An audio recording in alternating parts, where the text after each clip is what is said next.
ఆంధ్రప్రదేశ్ రాష్ట్ర ఉప ముఖ్యమంత్రి పవన్ కళ్యాణ్ గారికి ఈరోజు ఒక చక్కటి కార్యక్రమం,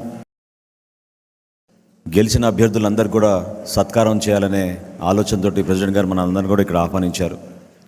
సో గౌరవ మంత్రివర్యులకు, అదేవిధంగా పార్లమెంట్ సభ్యులకు, శాసనసభ సభ్యులకు, శాసన మండలి సభ్యులకు, ఇక్కడ విచ్చేసిన జనసేన పార్టీ జిల్లా అధ్యక్షులు, ప్రధాన కార్యదర్శులు, వివిధ విభాగాల అధ్యక్షులు, వీర మహిళ రీజనల్ కోఆర్డినేటర్స్, గెలిచిన కార్పొరేటర్లు, మన జనసేన పార్టీ కార్యవర్గ సభ్యులు అందరూ కూడా మన ప్రెసిడెంట్ గారి తరఫున, పార్టీ తరఫున మిమ్మల్ని మనస్ఫూర్తిగా ఈ సందర్భంగా మిమ్మల్ని ఆహ్వానిస్తున్నాం.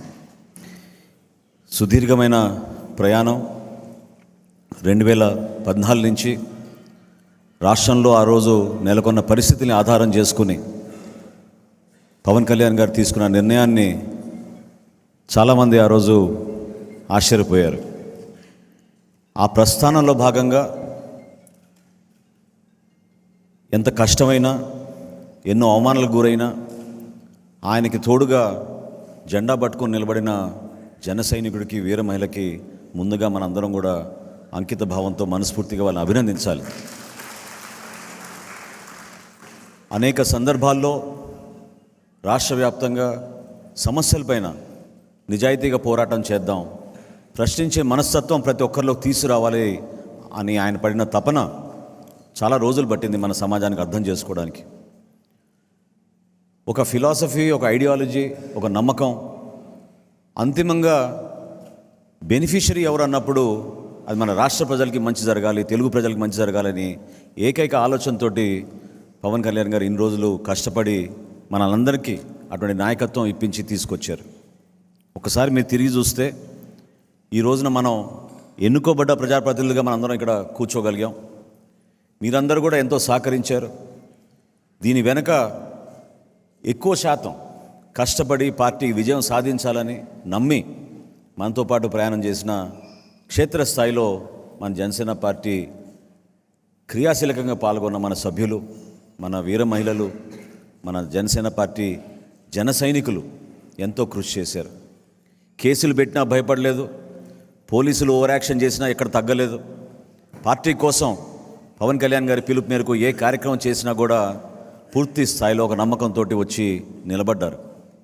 ఏ విధంగా మనం కార్యక్రమాలు చేసామో మీ అందరికీ తెలుసు. రాష్ట్ర వ్యాప్తంగా దుర్మార్గమైన ప్రభుత్వం కావాలని ఆయన ఎక్కడ ప్రయాణం చేస్తున్నా కూడా అడ్డంకులు సృష్టించి, ఒక బాధ్యత లేకుండా ప్రతిపక్ష పార్టీలో నాయకులు తిరుగుతున్నప్పుడు ప్రభుత్వాన్ని ప్రశ్నించకూడదనే మనస్తత్వంతో ఎంత ఇబ్బంది పెట్టారో మీ అందరికీ తెలుసు.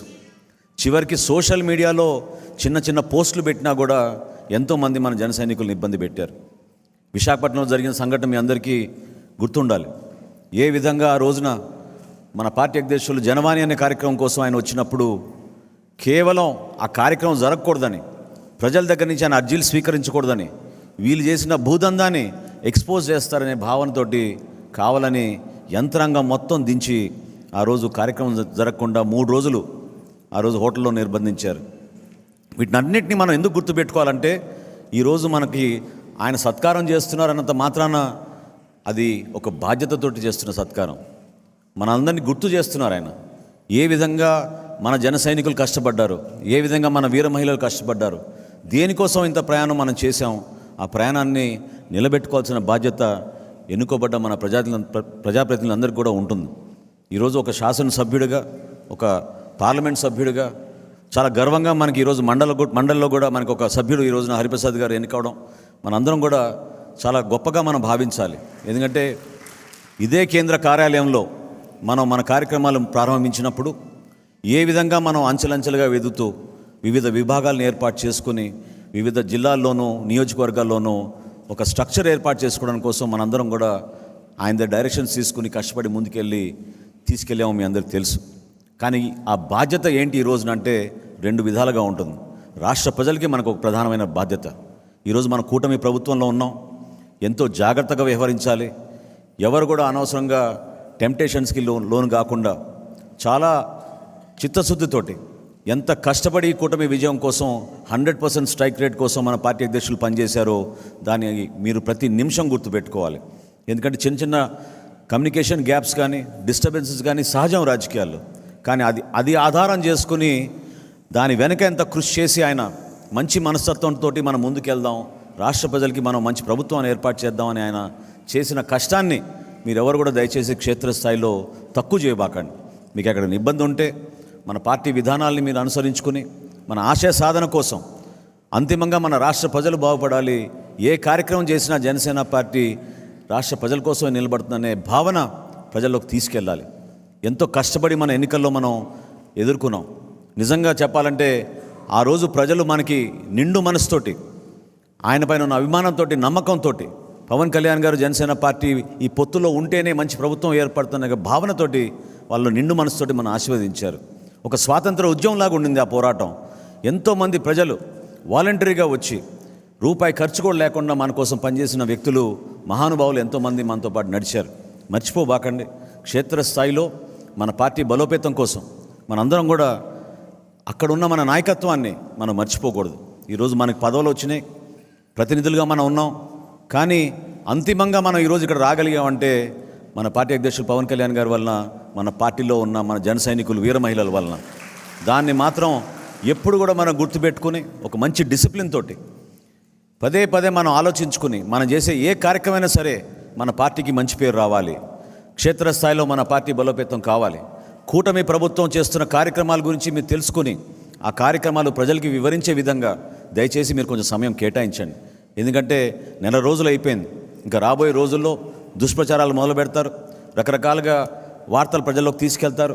సబ్జెక్టు వారీగా మీరు కొంచెం అవగాహన తెచ్చుకుంటే మన జనసేన పార్టీ కార్యవర్గం, అదేవిధంగా జిల్లా స్థాయిలో ఎక్కడ ఏ సంఘటన జరిగినా ఏ విషయం పైన స్పందించాలో ప్రెస్ కాన్ఫరెన్సులు పెట్టి ధైర్యంగా మీరు మన ప్రభుత్వాన్ని సపోర్ట్ చేసే విధంగా మీరు నిలబడాలి. దానికి ఒకరు పిలవాలనో లేకపోతే ఒకరు సమాచారం అందించాలనేది కాకుండా మనం గతంలో చేసిన కార్యక్రమాన్ని మీరు గుర్తుపెట్టుకోండి.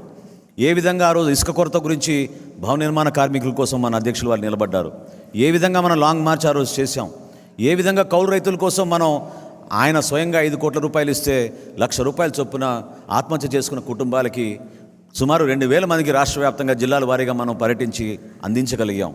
అదేవిధంగా రైతులకి మనం కనీస మద్దతు ధర, కరోనా అప్పుడు ఏ విధంగా మన జన సైనికులు నిలబడ్డారో, ఇతర దేశాల నుంచి మన ఎన్ఆర్ఐ జేఎస్పీ వాళ్ళు ఎంత కష్టపడి పార్టీని సపోర్ట్ చేశారో అవన్నీ కూడా మనం మర్చిపోకూడదు. చేసిన కార్యక్రమాన్ని అన్నింటినీ కూడా మీరు గుర్తుపెట్టుకోండి. రోడ్ల గురించి ఒక అద్భుతమైన సోషల్ మీడియా క్యాంపెయిన్